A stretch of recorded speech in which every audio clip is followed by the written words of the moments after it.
Bismillahirrahmanirrahim. Assalamualaikum warahmatullahi wabarakatuh. Kami dari kelompok 1 yang beranggotakan. Yang pertama yaitu Ainil Putri dengan NIM 20031001. Yang kedua yaitu Divi Adini dengan NIM 20031005.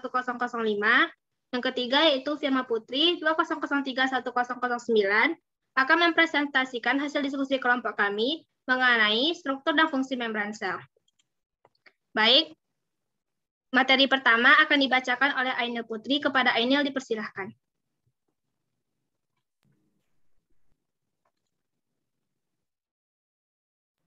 Terima kasih moderator. Yang pertama adalah struktur membran sel. Membran sel disebut juga membran plasma atau selaput plasma. Membran sel adalah suatu selaput yang menyelubungi sel-sel hewan maupun tumbuh-tumbuhan. Sifatnya sangat tipis, elastis, berpori semi-permeabel, dan dapat dilalui oleh material-material tertentu, baik masuk ke dalam maupun keluar dari sel tersebut.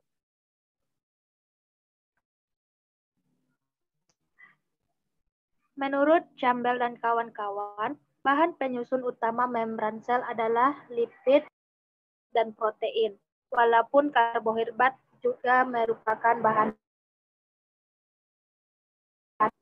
Pada tahun 1890, Charles E. Overton mempelopori sejarah penemuan biomembran. Dia menyatakan bahwa sel terbungkus oleh beberapa lapisan permeabel yang selektif, kemudian tersusun dari kolesterol dan desitin.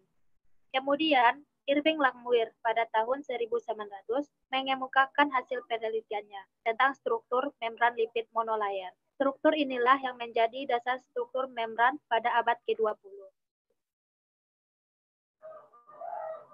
Tahun 1925, Werther dan Grander menemukan bahwa rata-rata jumlah lapisan tunggal atau monolayer pada masing-masing membran ada 2, sehingga timbul konsep lipid bilayer. Pada tahun 1935, Hugdapson dan James Daniel mengusulkan suatu model sandwich, yaitu bilayer atau 2 lapisan. Fosfolipid di antara 2 lapisan protein globural atau berbentuk seperti bola. Selanjutnya, struktur membran plasma berupa struktur yang membatasi sel, terdiri atas lipid yang mengandung gugus polar dan gugus yang bersifat heteropob.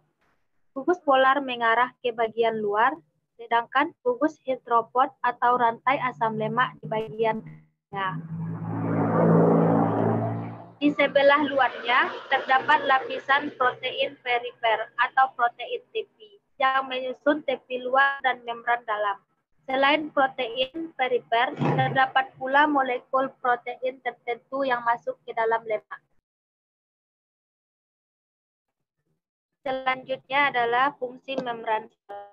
Yang pertama, fungsinya adalah kompartmentalisasi, yaitu membran plasma membagi protoplasma jadi bagian kompartemen atau ruangan. Membran sel protoplasma, membran ini memisahkan nukleoplasma dengan sitoplasma. Selain itu, selaput plasma membagi sitoplasma menjadi beberapa kompartemen yang disebut dengan organel. Adanya selaput pembatas ini sangat penting karena memungkinkan kegiatan setiap kompartemen atau ruangan dapat berlangsung tanpa gangguan dari ruangan lain, namun tetap dapat bekerja sama.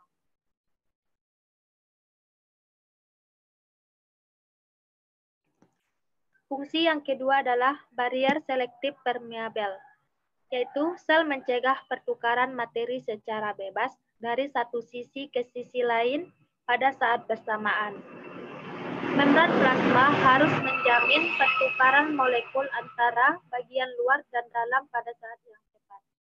Fungsi yang ketiga adalah transport molekul, yaitu membran plasma mengandung mesin transport molekul dari satu sisi ke sisi lainnya, yang mencegah molekul dengan konsentrasi rendah masuk ke dalam sel darah yang memiliki konsentrasi tinggi. Fungsi yang keempat adalah penghantar signal, yaitu Membran sel memiliki reseptor yang berkombinasi dengan molekul tertentu atau 20 ligan. Setiap sel berbeda memiliki reseptor berbeda yang mampu mengenali dan berespon terhadap ligan pada lingkungan berbeda.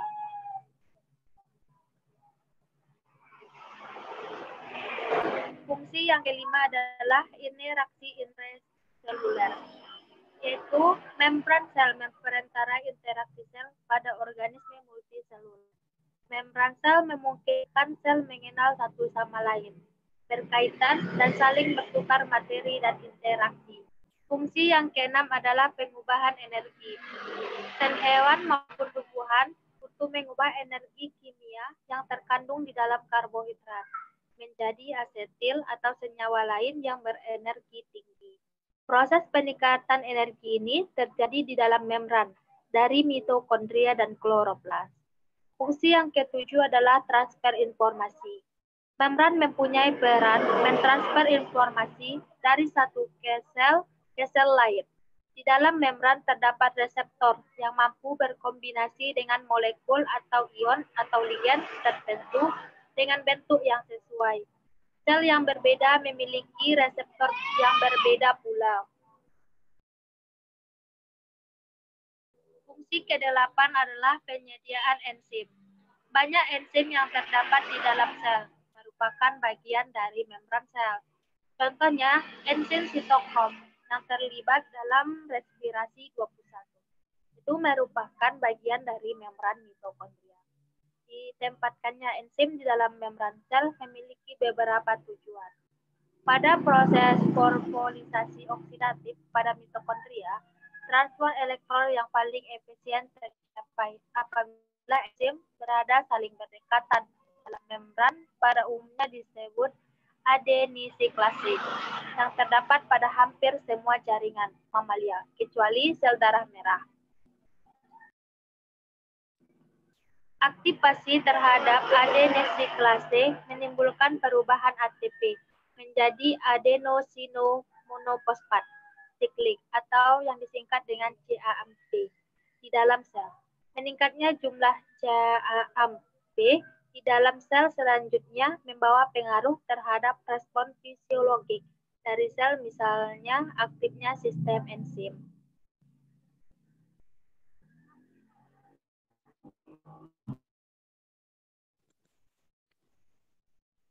Baik, selanjutnya materi kedua akan saya bacakan sendiri, yaitu struktur dan fungsi mitokondria.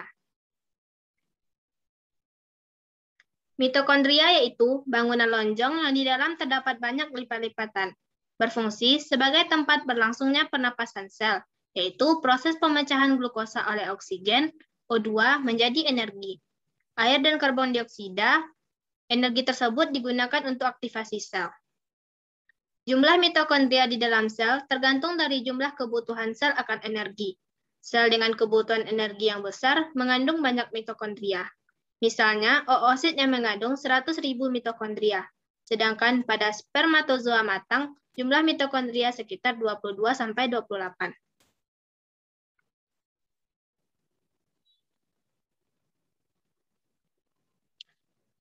Selanjutnya, struktur mitokondria. Mitokondria terbagi dari bagian, mulai dari membran luar sebagai lapisan terluar untuk melindungi mitokondria. Membran dalam sebagai bagian yang menyokong pembuatan energi. Krista sebagai lipatan yang berfungsi untuk memperluas permukaan membran dalam. Matriks yang berfungsi sebagai ruangan yang menampung protein di dalam membran. Bagian struktur dari mitokondria. Yang pertama yaitu ribosom. Organel sel yang dibangun dalam nukleolus berfungsi sebagai tempat sintesis protein dalam sitoplasma, terdiri dari rRNA dan molekul protein yang membentuk dua subunit. Yang kedua yaitu membran luar. Membran luar terdiri dari protein dan lipid dengan perbandingan yang sama serta mengandung protein porin yang menyebabkan membran ini bersifat permeabel terhadap molekul-molekul kecil yang berukuran 6.000 Dalton. Dalam hal ini, membran luar mitokondria menyerupai membran luar bakteri gram negatif. Selain itu, membran luar juga mengandung enzim yang terlibat dalam biosintesis lipid dan enzim yang berperan dalam proses transport lipid ke matriks untuk menjalankan oksidasi menghasilkan asetil-CoA. Yang ketiga, membran dalam. Membran dalam merupakan bagian yang kurang permeabel dibandingkan membran luar, terdiri dari 20% lipid dan 80% protein. Membran ini merupakan tempat utama pembentukan ATP. Membran dalam mengandung protein yang terlibat dalam reaksi fosforilisasi oksidatif, ATP sintase yang berfungsi membentuk ATP pada matriks mitokondria, serta protein transport yang mengatur keluar masuknya metabolit dari matriks melewati membran dalam. Yang keempat yaitu krista, pelipatan membran dalam mitokondria yang merupakan tempat rantai transport elektron dan enzim-enzim yang mengkatalis sintesis ATP. Struktur krista ini meningkatkan luas permukaan membran dalam sehingga meningkatkan kemampuannya dalam memproduksi ATP. Sepanjang krista terdapat protein sitokrom yang berperan dalam oksidator dan reduktor berantai sehingga membebaskan energi secara gradual untuk membentuk ATP. Selanjutnya, ruang antarmembran. Ruang antarmembran terletak di antara membran luar dan membran dalam, merupakan tempat berlangsungnya reaksi-reaksi yang penting bagi sel, seperti siklus Krebs, reaksi oksidasi asam amino, dan reaksi beta oksidasi asam lemak. Yang keenam, matriks. Matriks mitokondria berisi cairan seperti gel yang diliputi selaput dalam mengandung sejumlah enzim siklus Krebs, garam, dan air. Di dalam matriks juga terdapat materi genetik yang dikenal dengan DNA mitokondria, mtDNA, ribosom, ATP, ADP, fosfat inorganik, serta ion-ion seperti magnesium, kalsium, dan kalium. Yang ketujuh, DNA mitokondria. DNA mitokondria memiliki ciri-ciri yang berbeda dari DNA nukleus ditinjau dari ukuran, jumlah gen, dan bentuk. Di antaranya adalah memiliki laju mutasi yang lebih tinggi, yaitu sekitar 10-17 kali DNA inti. Selanjutnya yaitu fungsi mitokondria. Yang pertama, tempat berlangsungnya respirasi sel. Respirasi sel ialah proses kimiawi untuk melepaskan energi yang tersimpan dalam glukosa. Energi yang digunakan untuk pemecahan glukosa disediakan oleh molekul-molekul ATP. Proses ini terdiri dari glikolisis, siklus Krebs, dan transfer elektron. Yang kedua yaitu menghasilkan energi dalam bentuk ATP. Fungsi mitokondria ialah menghasilkan energi. Makanan yang dikonsumsi akan dipecah dalam bentuk molekul seperti karbohidrat atau lemak untuk kemudian dikirim ke mitokondria. Nantinya akan dihasilkan molekul ATP melalui proses fosforilisasi oksidatif. Fungsi yang ketiga yaitu menjaga konsentrasi ion kalsium. Mitokondria membantu sel-sel dengan melayani sebagai sebuah tangki penyimpanan yang dapat menyimpan ion kalsium. Yang keempat, membangun bagian-bagian dari darah dan hormon. Contoh bagian-bagian yang dibangun mitokondria dari darah atau hormon misalnya testosteron dan estrogen. Yang kelima, mendetoksifikasi amonia. Hal ini dilakukan karena adanya enzim yang terdapat pada mitokondria yang ada pada sel-sel hati. Enzim itulah yang kemudian melakukan tugasnya untuk detoksifikasi amonia. Yang keenam, menjalankan proses apoptosis. Mitokondria juga berperan dalam proses kematian sel, terprogram. Maksudnya, sel-sel yang tidak diinginkan yang jumlahnya terlalu banyak akan dipangkas selama perkembangan organisme, di mana proses ini dinamakan sebagai proses apoptosis. Yang ketujuh, mengawasi pertumbuhan sel. Fungsi mitokondria penting dalam pertumbuhan sel. Dalam kaitannya dengan sel, mitokondria berfungsi untuk mengawasi pertumbuhan dan perkembangan sel. Selain itu, mitokondria juga berperan dalam mengawasi diferensiasi sel. Baik, materi berikutnya akan dibacakan oleh Firma. Kepada Firma, disilahkan. Baik, terima kasih moderator. Yaitu struktur nukleus. Yang pertama itu membran inti sel. Membran inti sel tersusun atas membran ganda fosfolipid. Membran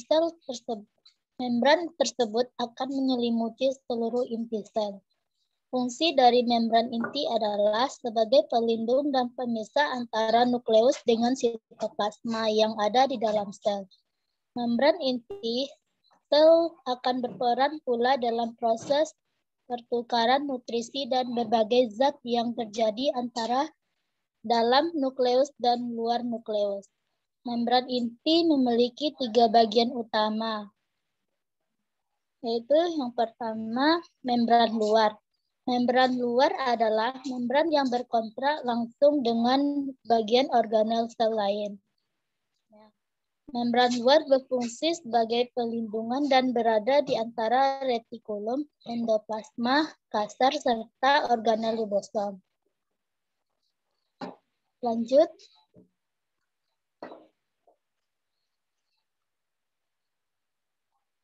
Yang kedua itu ruang perinuklear. Ruang perinuklear berada di tengah bagian membran. Ruang ini berada di antara membran luar dan membran dalam. Yang ketiga, membran dalam. Bagian membran dalam terdapat di dalam inti. Membran ini berkontrak dengan bagian inti sel lainnya. Yang kedua, nukleus plasma adalah salah satu penyusun inti sel yang berupa cairan transparan bertekstur kental berada di bagian dalam nukleus. Pada bagian dalam nukleoplasma akan ditemukan adanya beberapa komponen yang memiliki penting. Bagian tersebut adalah kromatik, nukleoprotein, granula, dan berbagai senyawa kimia kompleks. Fungsi utama dari cairan nukleoplasma sama seperti fungsi cairan sitoplasma yang ada di dalam sel. Lanjut. Ketiga, nukleolus atau anak inti sel. Nukleolus atau dikenal dengan nama anak inti sel berada di dalam inti sel dan nukleus. Nukleus disusun oleh protein, DNA, ortosfat, dan beberapa sebagai jenis enzim. Nukleus tidak dilindungi oleh membran apapun sebagaimana nukleus. Nukleus memiliki peran dalam sintesis RNA dan pembuatan ribosom. Nukleus bukan merupakan struktur yang tidak bersifat tetap. Anak inti dapat mengecil dan bahkan menghilangkan saat tugasnya selesai. Fungsi nukleus. Yang pertama, untuk menyimpan informasi genetik. Fungsi nukleus salah satunya sebagai penyimpan data informasi genetik. Hal ini dikarenakan membran inti yang terdapat pada nukleus ini bisa mempertahankan DNA yang ada di dalamnya. Yang kedua, mengontrol pertumbuhan sel. Bukan hanya mengontrol aktivitas sel saja, fungsi dari nukleus ini akan tetapi fungsi nukleus pun bisa untuk mengatur pertumbuhan sel dalam tubuh. Baik itu sel yang membelah dan atau hanya perlu membesar. Bahkan sel yang tidak membelah pun berada di bawah kontrol nukleus itu. Yang ketiga, sebagai tempat replikasi dan juga transkripsi. Fungsi nukleus ini pun cukup jelas dimiliki oleh nukleus atau inti sel. Ia merupakan tempat saat DNA melakukan replikasi. Setelah DNA melakukan replikasi, selanjutnya akan terjadi proses mitosis yang terjadi. Yang keempat, mengendalikan metabolisme. Pengendalian metabolisme oleh nukleus ini dikarenakan adanya proses yang menghasilkan protein. Protein ini pun terjadi karena transkripsi dan juga translasi pada nukleus atau inti sel. Lanjut, struktur dan sel darah merah. Yang pertama, struktur sel darah merah atau eritrosit secara umum terdiri dari hemoglobin, sebuah metal protein kompleks yang mengandung gugus Heme, di mana dalam golongan gugus Heme tersebut Atom besi akan tersambung secara temporer dengan molekul oksigen O2 di paru-paru atau insang. Dan kemudian molekul oksigen ini akan dilepaskan ke seluruh tubuh. Yang kedua, sel darah merah merupakan cakram konkav dengan diameter sekitar 7,5 mikron, tebal, bagian tepi 2 mikron, dan bagian tengahnya 1 mikron, atau kurang tersusun atas membran yang sangat tipis, sehingga sangat mudah difusi oksigen, karbon dioksida, dan sitoplasma, tetapi tidak mempunyai inti sel. Fungsi sel darah merah. 1. Membantu membawa oksigen ke paru-paru guna diedarkan ke seluruh tubuh dan juga menyangkut karbon dioksida dari seluruh tubuh untuk dikeluarkan dari paru-paru. Yang kedua, mengantarkan oksigen ke seluruh tubuh.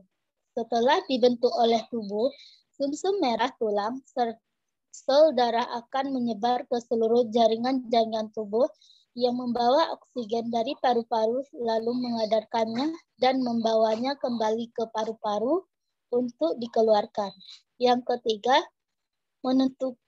penentuan golongan darah dapat terjadi karena ditentukan oleh ada tidaknya oksigen agglutinogen dalam sel darah merah. Keempat, menjaga sistem kekebalan tubuh atau antibodi dapat terjadi karena adanya peran serta hemoglobin yang mengenangkal protogen dan bakteri melalui proses lisis dengan mengeluarkan radikal bebas yang bisa menghancurkan dinding dan membran sel protogen dan membunuh bakteri.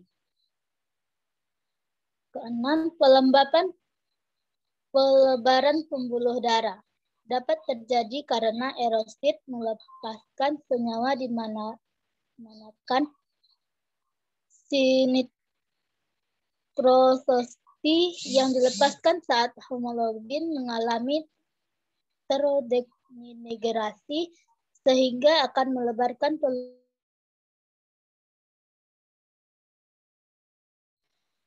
khususnya pada daerah yang kekurangannya.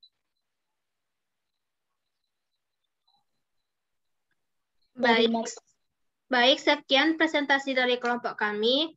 Jika ada terdapat kekurangan, kami mohon maaf. Kami tutup dengan wassalamualaikum warahmatullahi wabarakatuh.